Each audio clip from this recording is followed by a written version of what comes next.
Alright guys, welcome back. Today we are talking about the Ryobi Brushless 14-inch cordless 40-volt chainsaw from Ryobi, the RY40502. Today we're going to talk about the 5 things we don't like about this saw, or we think that you should know or consider before buying. Stay tuned.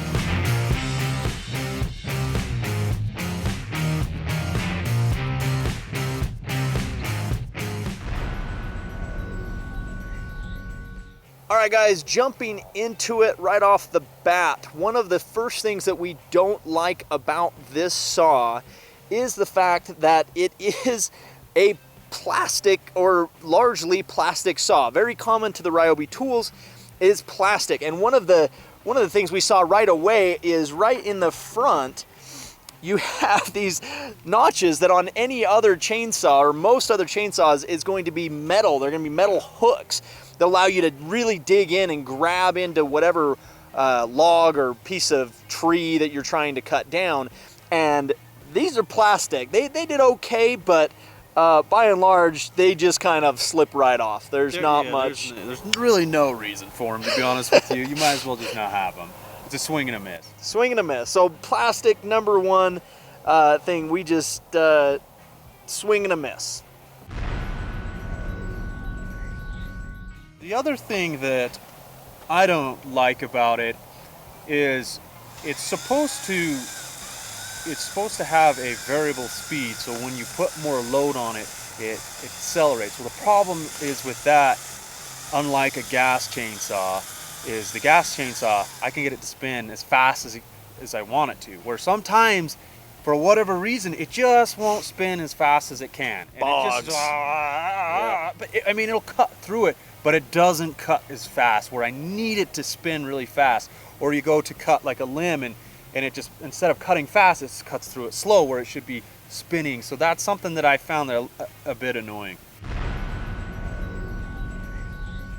Another thing that we don't like about this saw is the fact that the lock safety mechanism with the trigger gets jammed up a lot. You've got gloves on, your hands are dirty, just kind of the position where it's at. There was multiple times when I tried to activate it and get it to go, and I'm sitting there trying to fiddle with the safety or the lock to get it to engage. I understand that it's supposed to be safe, and I agree with having a safety, but pulling that and trying to finagle that around was kind of annoying. It caused a lot of problems. I was not able to start the saw several times because of that. The next thing would be the fact that it leaks chain bar oil.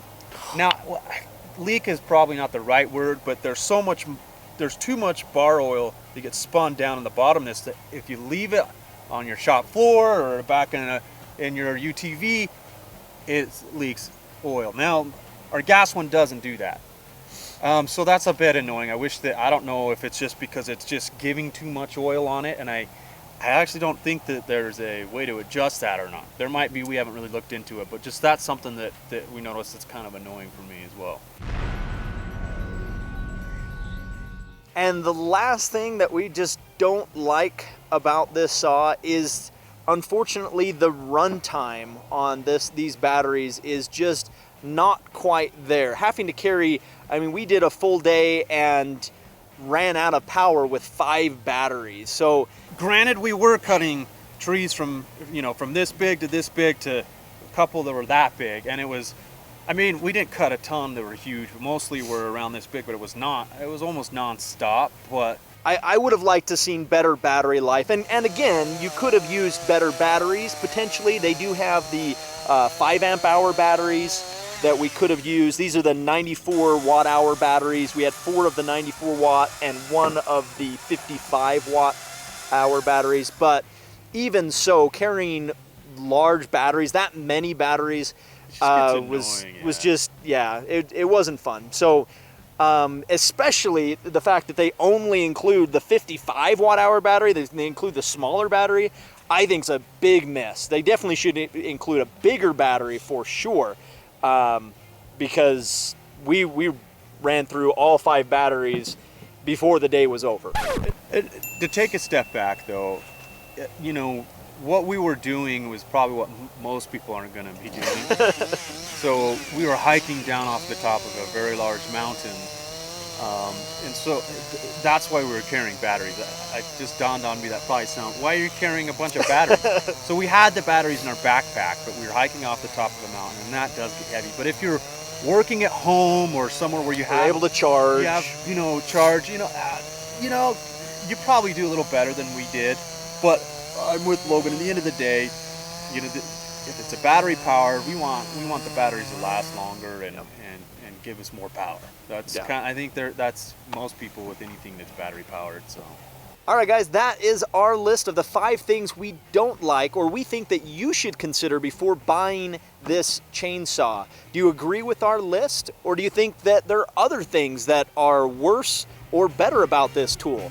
Let us know in the comments below. Make sure to comment, like, subscribe, and check out our website and our Amazon link in the description below. Thanks for watching, guys. Dislikes. Ready? And we just want all the speed. Yeah, just give us it all the time. Give us power. Give us all the power. Sweet. Do-do, do-do.